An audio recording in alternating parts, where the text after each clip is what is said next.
ইরানের সার্বভৌমত্ব মানে এর টিকে থাকার ক্ষমতা এটা নিয়ে বেশ কিছু কৌশলগত দিক আছে। তো আজকের এই আলোচনায় আমরা ঠিক সেটাই দেখব।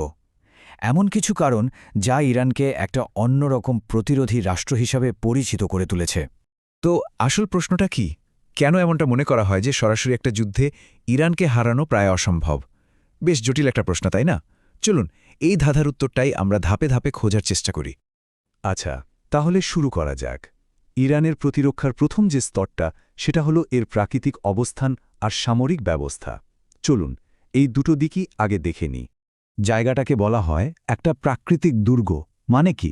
মানে হলো ইরানের ভূখণ্ডটাই এমন যে এটাই তার সুরক্ষার সবচেয়ে বড় অস্ত্র। সত্যি বলতে যে কোনো আক্রমণকারী শক্তির জন্য এটা একটা দুঃস্বপ্নের মতো। ব্যাপারটা একটু ভেঙে বলি।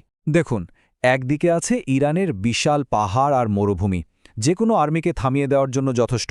আবার অন্যদিকে ইরান কিন্তু নিজের ড্রোন, মিসাইল মানে বেশিরভাগ সামরিক সরঞ্জাম দেশেই তৈরি করে ফেলে। এর সবচেয়ে বড় সুবিধাটা কি জানেন? আন্তর্জাতিক নিষেধাজ্ঞাগুলো তাদের সামরিক প্রস্তুতির উপর তেমন কোনো প্রভাবই ফেলতে পারে না। আর হ্যাঁ, এর সাথে যোগ করুন ওদের নিজেদের বানানো শক্তিশালী এয়ার ডিফেন্স সিস্টেম, যেটা তাদের আকাশকে সুরক্ষিত রাখে। সব মিলিয়ে দারুণ একটা কম্বিনেশন। কিন্তু গল্পটা এখানেই শেষ না। ইরানের আসল শক্তি কিন্তু শুধু তার নিজের সীমান্তের ভেতরে আটকে নেই। তাদের কৌশলের একটা বিশাল অংশ কাজ করে দেশের বাইরে থেকে, আর এটাই তাদের প্রতিরক্ষাকে করে তুলেছে আরও অনেক বেশি শক্তিশালী। এই ব্যাপারটা বুঝতে গেলে আমাদের একটা শব্দ জানতে হবে, প্রক্সি ফোর্স বা সহযোগী শক্তি। জিনিসটা কি?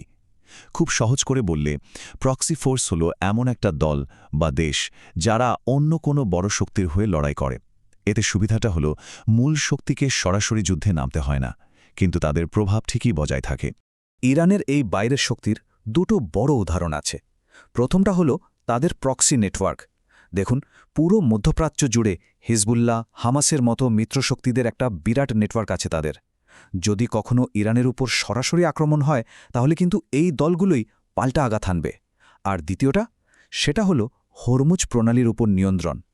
এটা কিন্তু বিশ্বের সবচেয়ে গুরুত্বপূর্ণ তেল সরবরাহের রাস্তা। ইরান যদি চায়, এই রাস্তা বন্ধ করে দিয়ে পুরো বিশ্বের জ্বালানি বাজারে একটা সংকট তৈরি করে দিতে পারে। ভাবা যায়? তো আমরা অনেকগুলো দিক দেখলাম, তাই না?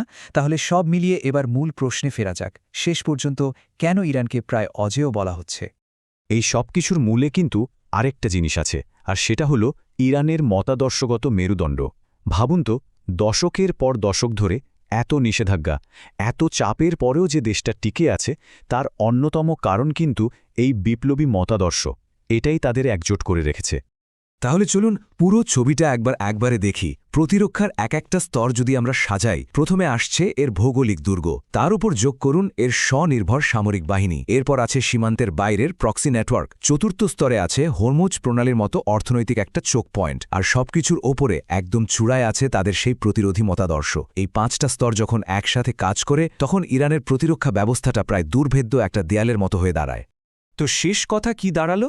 এটাই যে সামরিক শক্তিতে হয়তো আমেরিকা বা ইসরায়েলের মতো দেশগুলো এগিয়ে আছে, ঠিক, কিন্তু ইরানের এই যে এতগুলো দিক, তার ভৌগোলিক অবস্থান, তার নিজস্ব সামরিক ক্ষমতা, তার প্রক্সি নেটওয়ার্ক, এই সব মিলিয়ে তাদের পুরোপুরি হারানোটা প্রায় অসম্ভব একটা ব্যাপার। আসল কথাটা হলো, এখানে কোনো একটা ফ্যাক্টর বড় নয়, বরং সবগুলোর সম্মিলিত প্রভাবটাই আসল খেলা। তবে একটা প্রশ্ন কিন্তু থেকেই যায়, তাই না? প্রতিরক্ষার এই যে এতগুলো স্তর দিয়ে গড়া দেয়াল, এটা কি আসলেই পুরোপুরি অভেদ্য?